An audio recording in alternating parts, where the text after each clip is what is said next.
The letter didn't say mistake. It didn't say review. It said her Social Security check was being reduced immediately, and there was nothing she could do to stop it. Margaret Henderson is 73 years old. 3 weeks ago, she opened her mailbox expecting nothing more than a utility bill or a grocery flyer. Instead, she found a plain white envelope from the Social Security Administration. No warning, no phone call, just a letter that quietly erased $441 from her monthly income. Gone. Not next year, not gradually. Effective immediately. For 8 straight years, Margaret had received the same deposit like clockwork. $1,872 arriving on the third Wednesday of every month. Rent paid, food budgeted, medications covered, a fragile balance that worked until it didn't. She read the letter once, then again, then a third time, more slowly. It said her benefit was being recalculated. It said there had been an error in her earnings record. It said she had been overpaid. And now Social Security was correcting that mistake by permanently reducing her monthly check for the rest of her life. $441 less every month. Forever. Margaret sat at her kitchen table and stared at the number, trying to understand how something that had been fine for 8 years could suddenly be wrong. She had reported everything. She had followed the rules. She had trusted the system. And now the system was reaching back through time and rewriting her future. What the letter didn't explain was how this could happen so long after the fact, or why it was happening to her now. And it definitely didn't explain what she was supposed to do next. Margaret did what most people would do. She picked up the phone and called Social Security. The automated voice thanked her for calling and told her the wait time was longer than usual. She stayed on hold for 2 hours and 17 minutes. She listened to the same loop of music until it felt like it was drilling into her head. When a real person finally answered, Margaret's voice was already shaking. She explained that she'd received a letter saying her benefit was being reduced by $441 a month, and that she didn't understand why. The agent's tone was calm, almost detached. According to their records, Margaret's benefit had been calculated incorrectly when she first applied back in 2017. At the time, Margaret had been working part-time while collecting benefits. Those earnings, the agent explained, hadn't been factored in properly. Not because Margaret had failed to report them, she had, but because the employer's earnings data wasn't received by Social Security until years later. Now that the record had been corrected, Social Security was applying the earnings test retroactively. Margaret tried to interrupt. She explained that she had called back then, that she had told Social Security she was working part-time, that she had been told it was fine. The agent didn't argue, didn't apologize. She simply repeated that the employer's earnings report had come in late, and the system was now adjusting accordingly. Then Margaret heard a word that made her stomach drop. Overpayment. She asked how much. There was a brief pause while the agent reviewed the file. Approximately $38,000. The agent said over the past 8 years, Social Security would be sending a separate notice outlining repayment options. Margaret didn't respond right away. She couldn't. $38,000 wasn't a number she could even process. She had $400 in her savings account. She lived entirely on her monthly check. Rent, utilities, food, Medicare premiums, supplemental insurance, prescriptions, every dollar already had a job. When she finally spoke, her voice cracked. She told the agent she didn't have that kind of money. The agent replied politely that Margaret could appeal the decision or request a payment plan once the notice arrived. Then the call ended. Margaret sat there in silence after hanging up. She pulled out her bills and lined them up on the table one by one. $950 for rent, $180 for utilities, $174 for Medicare Part B, $212 for supplemental insurance, $290 for medications, $300 for food. Over $2,000 a month just to survive. Her new Social Security benefit would be $1,431. She was short $675 every single month, and Social Security wanted $38,000 back on top of that. This wasn't an accounting error on paper. This was the difference between staying housed and being evicted, between taking medication and skipping it, between heat in the winter and wearing layers indoors.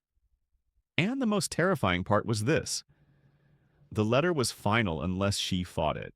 And she had no idea how to fight an agency that had just demonstrated it could erase nearly a quarter of her income with the stroke of a pen. What Margaret didn't know yet, what the letter never told her, was that her situation wasn't rare and it wasn't accidental. It was the predictable result of a rule most people don't understand, a system that doesn't warn you when something goes wrong, and a policy change that, starting in 2026, gives Social Security the power to do something even more devastating than reducing your check. Because if this could happen to Margaret after 8 years of doing everything she thought was right, it can happen to anyone who assumes their Social Security benefit is safe just because it has been arriving on time. Margaret tried to solve the problem the only way she knew how, by making the numbers work. She sat at her kitchen table late into the night with a calculator, crossing things out, rewriting them, hoping she'd missed something. She called her landlord and explained what had happened, told him her income had been cut without warning, and asked if there was any way to temporarily reduce the rent. The answer was no. The lease was the lease. If she couldn't pay, she would have to move. Margaret started looking for cheaper apartments the next day. Everything she found was either the same price or located in neighborhoods she didn't feel safe living in at her age. She's 73 years old. She doesn't drive at night. She can't climb 3 flights of stairs. She can't gamble with her safety just to save a few dollars. She called her daughter in Ohio, her voice trembling, asking if she could stay with them for a while until she figured things out. Her daughter wanted to help, but with 2 teenagers already sharing bedrooms, there simply wasn't space. Her son in Arizona said the same thing. Margaret went to her bank and asked about a personal loan. She had $400 in savings, no assets, and a fixed income that had just been cut by nearly $500 a month. The loan officer didn't even hesitate. Margaret applied for food assistance and was approved for $112 a month. It helped, but it barely moved the needle. She stopped taking one of her blood pressure medications to save money, keeping the cheaper one and dropping the one that cost $87 a month. She started eating one meal a day instead of two. She turned off her heat during the winter and wore sweaters inside her apartment. Even after cutting everything she could, she was still hundreds of dollars short. By the second month, her savings were gone. By the third month, she was behind on rent. Then the eviction notice arrived. Margaret took it to a legal aid office where she was told she might qualify for emergency rental assistance. She applied and was placed on a waiting list. Estimated wait time, 4 to 6 months. 4 to 6 months she didn't have. Meanwhile, Social Security sent another letter. They offered her a repayment plan for the $38,000 overpayment, $50 a month for the rest of her life. After that deduction, her actual benefit dropped even lower. Margaret worked for 41 years. She paid into Social Security every paycheck. She followed the rules. She reported her income. And now she was living under an eviction notice, waiting to see whether help would arrive before the sheriff did. This is what a benefit adjustment looks like in real life. What happened to Margaret begins with a rule most people have heard of, but very few actually understand: the Social Security earnings test. This rule applies to anyone who starts collecting Social Security retirement benefits before reaching full retirement age, which for most people retiring now is 67. If you claim benefits early and continue working, Social Security limits how much you are allowed to earn from work before they start reducing your check. In 2026, that limit is $23,400 a year. Earn more than that and Social Security reduces your benefit.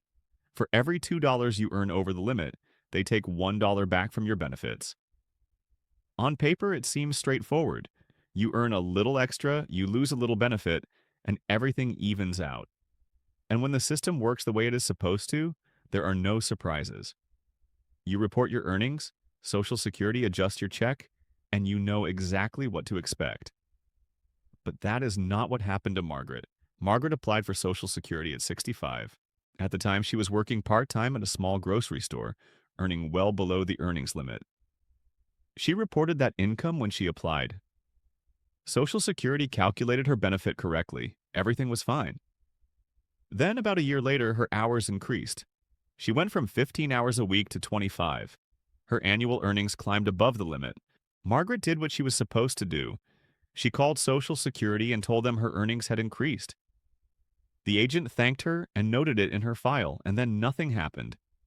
Her benefit stayed exactly the same. Month after month, year after year, the same deposit arrived.